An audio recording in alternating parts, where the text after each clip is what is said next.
My name is Goddammitethan. I'm going to read you a poem. It's called Prayers from the Parking Lot. And the first word is praying. Kinda seems to me like a cocktail party that my heart didn't get invited to because my head was already too drunk. Cut off at the door. What would Jesus do, right? But if I could pray, I would be praying. I would pray like gas station lines matched gas station patients. I would pray like all the long blue and pink hairs I used to dream into at night finally, one by one, made their way out of my hairbrush.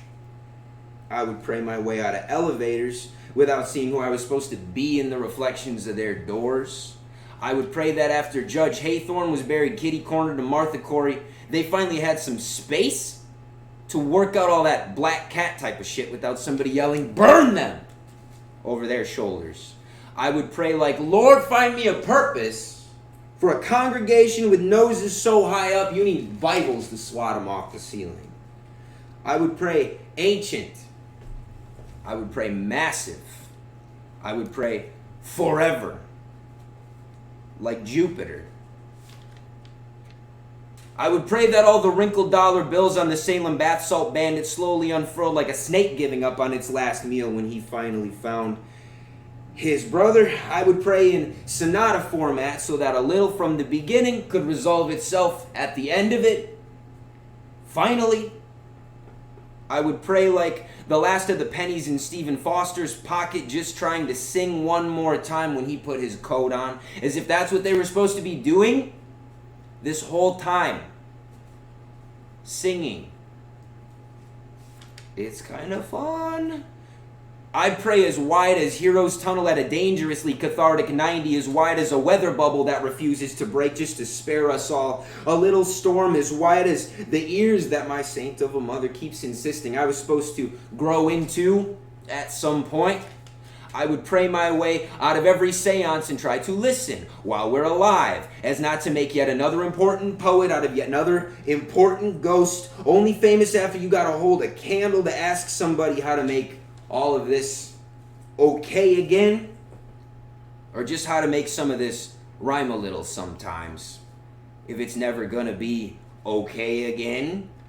I pray so loud and old that you could hear me over all the machinery in Scrabble Creek that I've never seen on the floor with the sweaty guitar, a head full of Kevlar, and a semi-swollen snake bite that Jesus was supposed to suck clean. I would pray that Pete Seeger never left us at those last 12 gates to the city. Hallelujah. I would pray like there wasn't a big pointy man in a big pointy hat and a big pointy chair and a big pointy building trying to make a big pointy point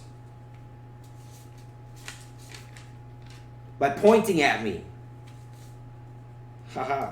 I would pray that they never found out people are more inclined to give you money if you have pointy shit. Especially if you are wrapped in robes and ribbons and trying to bank your way into our wishful thinking. I would pray like every carrot was slowly marinated in brown sugar and molasses. And then I would pray my way back to a dinner table that I know has been long since broken down for firewood in your backyard. Not quite enough to splinter me. Not quite enough to keep you warm either. I'd pray you were warm enough. I'd pray I was good enough. I'd pray I was good. I'd pray I was enough. If I could pray, I would be praying. I just hope that prayers still count from the parking lot these days, because I might be a little too drunk to drive home at this point.